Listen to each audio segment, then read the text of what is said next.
He's going to get a job. Maybe it'll be after this season. Didn't schedule this or anything. I just want to get on. This is what I do. I give my thoughts. I get too excited about this stuff, so I'm just going live. That's what I'm doing. So we'll give it a minute since I didn't schedule this, see if anybody pops on. If not, I'll just give my thoughts. Either way, it's almost halftime. It's winding down right now. It is halftime. Fun, entertaining. Football is back, baby. That's all we want. Football is back. We want that. So last year, at the end of the year, I was on here saying Colin Johnson has a good shot of making this roster next year. Then we drafted Rome. Then we got Keenan Allen. Then Tyler Scott started showing up. And then I said, nah, probably not. Probably not. Colin Johnson, that catch, anybody not watching, we'll put the highlights up later. Anyone not watching, that was a high point, beautiful catch, and he held on to it on great. Ford was defending him beautifully. Not just that one. There were 3 or 4. Colin Johnson looks like he came prepared to make this roster. So I am very high on Colin Johnson right now. I'm going to take back who did I have making the roster? I had 4 tight ends. I'm going to say now we're keeping a 7th wide receiver because you can't cut Colin Johnson when he's playing this well, and you can't stash him on the practice squad. This is fun to watch. Also, Brett Rippon looks like the real deal as far as a backup goes, not just for knowledge. I said all offseason, Brett Rippon is just here because of his knowledge, because of his locker room. He understands the West Coast offense, but he's also slinging it like he's auditioning. So Brett Rippon might be making the 53-man roster too. We might have to stash Austin Reed on the practice squad. We'll see in the second half. I expect the second half to be completely Austin Reed for the entire 2 quarters. Score doesn't matter. We're down 17-14. Score doesn't matter. What does matter, man, a lot of chat. A lot of guys showed up. Sorry, I was just sitting here rambling.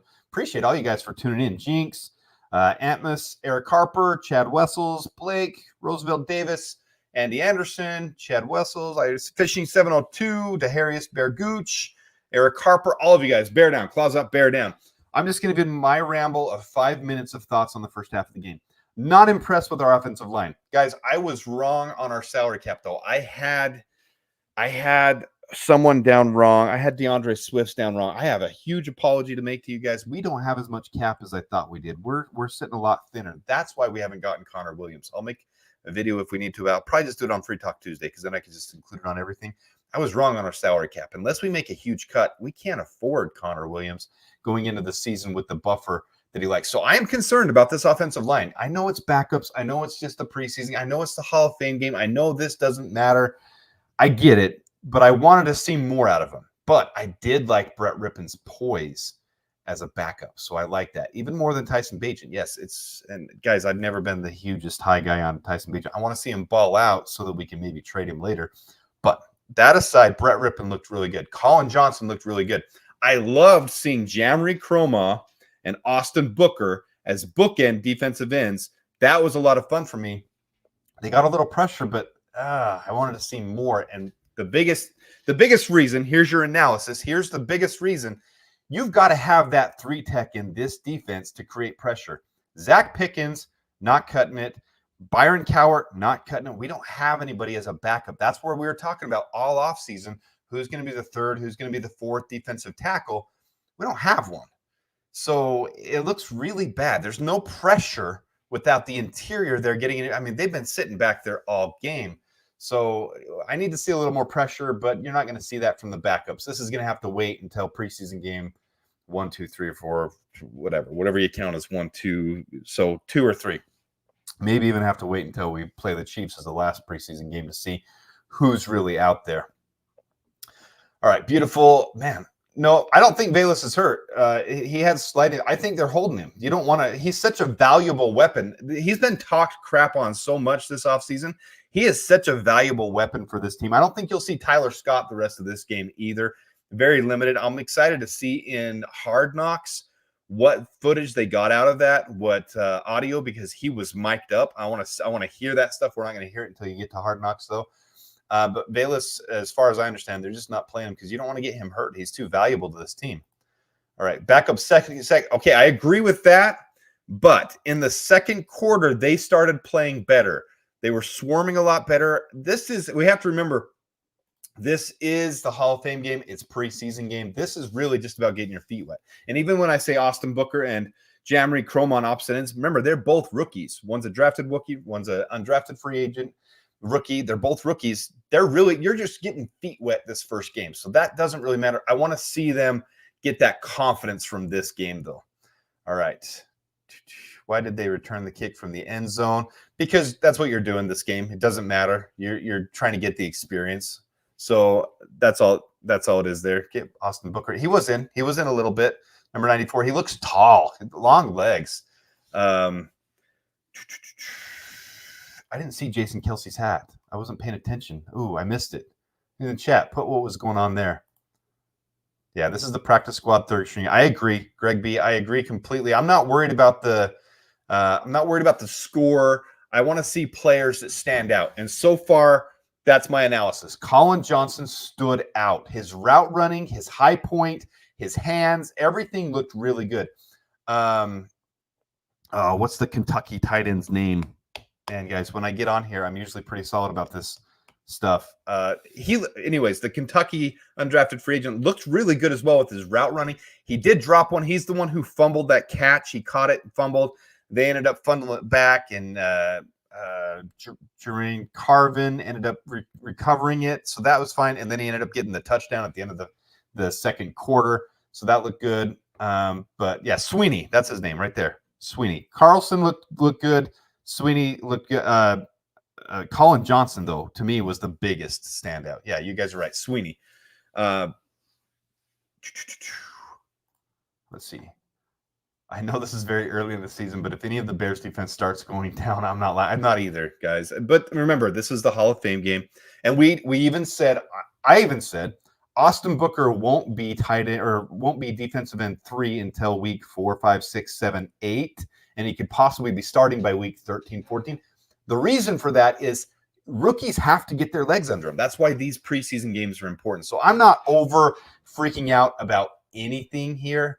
I'm not over freaking out about Colin Johnson. I'm not over freaking out about Brett Rippon. On the positive side, I'm also not over freaking out about Jamry Chroma. I'm not over freaking out about Austin Booker, because the reality is this is the get your feet wet game. This is the advantage we have over other teams, is we get to play the extra game and get these rookies with their feet wet. So nothing crazy here. I'm not going down to the sports book and bet money on these games, because I actually expected the Bears to lose this game because I know our backups aren't as solid as other teams' backups, and we're playing third stringers, blah, blah, blah. So, Carl Jones. So that's what I'm saying. In the second quarter here, guys, the secondary started looking a lot stronger. I liked what the secondary was doing in the second quarter. We almost had a pick there in the second quarter, almost a pick 6, actually. Roosevelt Davis, DeAndre Hopkins, Nuke is out for 4 to 6 weeks, possibly out in the Bears game. That would give me the edge. I think we're going to beat the Titans anyways. I think Caleb Williams will be the first rookie quarterback to do that, drafted in their first year, first game of the season for their team. So that I think that gives us a little bit of the edge there. So, all right, the Harrius Bear Gooch, I'm not worried at all. We have a real team again. We'll run from the top down. I can't believe we went from disrespecting Gurley to that. So that's dope. Okay, so we'll run from the top down. I'm assuming you're talking about running the ball. So that's the biggest story in the first half too. Khalil Herbert and Roschon Johnson are clearly competing for running back 2. I think Roschon Johnson, when they played him first, had the edge there. They're clearly saying he has the edge right now. Both of them played very, very well. Our running game looks really good. Even our backup linemen on the offensive line look good in our running game. So Bears football, known for the running game, looked really good in the first half. Colin Johnson, to me, is making, if we're going off today only, Colin Johnson is making this roster. We said at the end of last year, I kind of backed off of it because of how deep our wide receiver room got. And then we went up and picked guys up, additional guys that are fighting for spots with DeAndre Carter and Dante Pettis and all those guys. And I thought, it's going to be too hard for him to make the roster. We'll stash him on the practice squad again. When you've got a guy that's 6'6", that moves that fluid, that runs routes, watching the second half if he gets to play anymore. I don't know if they will play anymore with how much he got in the first half and how well he played. Watch his route running. It was clean. When he went up to high point that ball where he caught it over the defender, it was everything about that was clean. It looked so good. I'm very impressed. Then the very next play, an out route right to the sideline, caught it, went out of bounds, looked really, really good. All right. Yes, I agree. DT Williams looks like we have a backup quarterback battle going on. I agree with that. And it's going to be really interesting to watch in the second half, Austin Reed.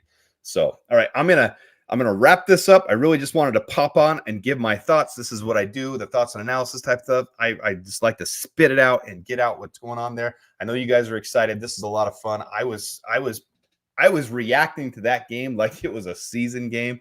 So this is a lot of fun. Oh, don't do that to me, Adam Morey. You guys know I loved Cade Stover, and I completely agree. He looks legit. And it's fun for him to get to reconnect with CJ Stroud. They were teammates, obviously, at Ohio State, but I wanted him so bad as a Bear. I really think Cade Stover is a hidden gem. He's a stud. Philip, I'm going to get there, man. We'll get to the Honey Bears. Guys, we'll get there. With that, claws up, bear down. Enjoy the second half. The Bears.